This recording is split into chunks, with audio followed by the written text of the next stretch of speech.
मी काय म्हणतो, तुम्ही एखादा दर्जेदार सिनेमा पाहिलाय का? म्हणजे फक्त टेक्निकली स्ट्राँग नाही, तर ज्याचा विषयही स्ट्राँग आहे. मी नुकताच असा एक सिनेमा पाहिलाय, ज्याचं नाव आहे क्रांतीज्योती विद्यालय मराठी माध्यम. हा सिनेमा टेक्निकली तर स्ट्राँग आहेच, पण याचा आशय आणि विषय दोघेही परफेक्टली अलाइन्ड आहेत. तर बघा ना, सिनेमा बनवणारे मराठी शाळेत शिकलेले, सिनेमात काम करणारे मराठी शाळेत शिकलेले आणि माझ्यासारखे तुम्ही हा सिनेमा बघायला जाणारे सुद्धा मराठी शाळेतच शिकलेले. पण फक्त आपणच बघून या सिनेमामागचं उद्दिष्ट साध्य होणार आहे का?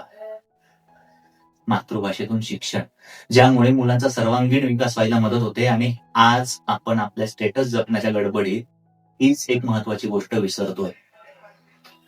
माझ्या दृष्टीने हा सिनेमा स्वतःमध्ये एक असलेली अशी चळवळ आहे, ज्यामध्ये आपल्या प्रत्यक्ष सहभागापेक्षा आपला अप्रत्यक्ष सहभाग जास्त चांगला बदल घडवून आणू शकतो.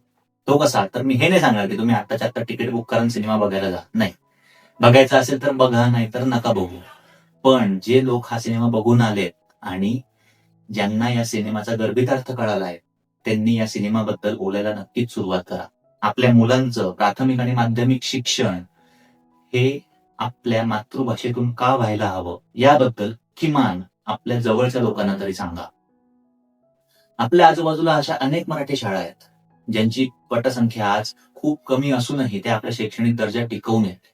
मी नाशिकचा आहे, तर सागर मनमोदी, पेठे विद्यालय, रचना विद्यालय, आदर्श विद्यालय, आनंद निकेतन, मराठा विद्यालय या आणि यासारख्या अनेक मराठी शाळा आहेत, ज्या आजही आपल्या शैक्षणिक दर्जा टिकवून आहेत.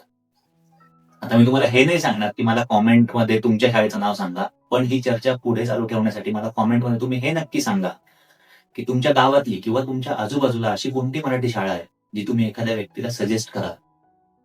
कारण कारण मी काय म्हणतो हे महत्वाचं नसलं, तरी एखाद्या मुलाचं प्राथमिक आणि माध्यमिक शिक्षण हे आपल्या मातृभाषेतून होणं जास्त महत्वाचं आहे.